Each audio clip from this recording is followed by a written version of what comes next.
Welcome to the Movement Center and welcome to the Office series, an innovative idea where we've compiled a series of videos showing you how to self-manage and self-treat common office injuries that we see all from the comfort of your own office. Oh, and move like you mean it.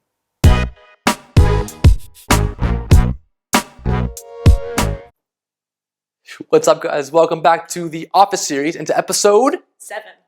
Episode 7, we're here. And we're talking about golfer's elbow. So for anyone who's not familiar with that, if you've been told you have golfer's elbow, it's essentially, doesn't have to be golfers, although it does happen in golfers quite a bit, is pain in the inside part of the elbow here. Now, as a caveat to this, a lot of times I'll see this misdiagnosed or something that might not be a true golfer's elbow. It can actually be neural cause, meaning almost like a combination of carpal tunnel, or so the nerves that come down from the neck into the chest, into the shoulder, and into the hand can kind of ruminate with discomfort or pain in this area. So keep that in mind. Things are improving. Definitely want to go get things checked out. And check out, we're going to do a video on carpal tunnel as well, episode 9. So you can check that one out to see if that's something that's going on for you as well. But in terms of golfer's elbow, if that is what you have, keep in mind a lot of times this stuff will get bad and sort of get overworked because of a lack of range of motion at the shoulder joint or at the elbow joint or the wrist, and sometimes even at the neck and upper back. So you want to make sure you have good movement all the way through we call this kinetic chain, meaning all the joints that kind of go in a path, to make sure you have that good movement. But if that's all clear, we're talking today about golfer's elbow. So if you do have a true golfer's elbow, usually what will happen is if you hold your wrist up and bent like this, and you resist your full strength, so you try to bend your wrist the opposite way and you pull, and that goes out, that's pain right there. Indication that you might have something going on at that area. Could still be nerve, but it also could be golfer's elbow, and you can maybe try some of these things out.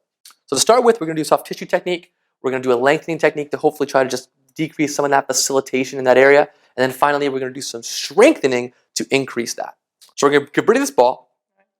First thing we're going to do is take that ball and press it into that inside part of the elbow. So she comes here, she's going to shorten the muscle, right? So she's going to fully bend and flex like she's Popeye, right? Doing the whole flex thing. She's going to compress that ball and pull it in towards her arm. So she pushes down and pulls in. Then what she's going to do is straighten her elbow and straighten her wrist, and then also open her palm, right, all the way. And she should feel that stretch pick up as she does that. And she's going to come back down and come back into it, pressure down, and then go out like this. Beautiful. Come back in. She can work all the way up that form. So she can go from here all the way up into all this business. These muscles run from about the top of the elbow right down into the hand. So the more we can work on, the better. So that's number 1. You're going to work on that for about 2 minutes, all from your own desk, in between emails, in between typing, all this fun stuff.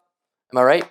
You're right. Perfect. So fun. So fun. Next piece is we're going to do some stretching of this area. So it's a good idea to do the soft tissue work first to open this up, and then to stretch it to, again, decrease that sensation that you are tight in that area and let your mind know, hey, I can move this a little bit further.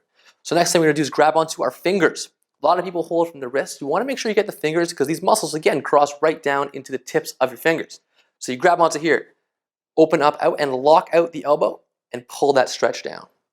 And you should feel that pick up along the front here of the forearm. If you are feeling this up into the arm up here, into the shoulder, into the palm of the hand, it's a nerve stretch. Don't hold it, okay? It should be local into this area.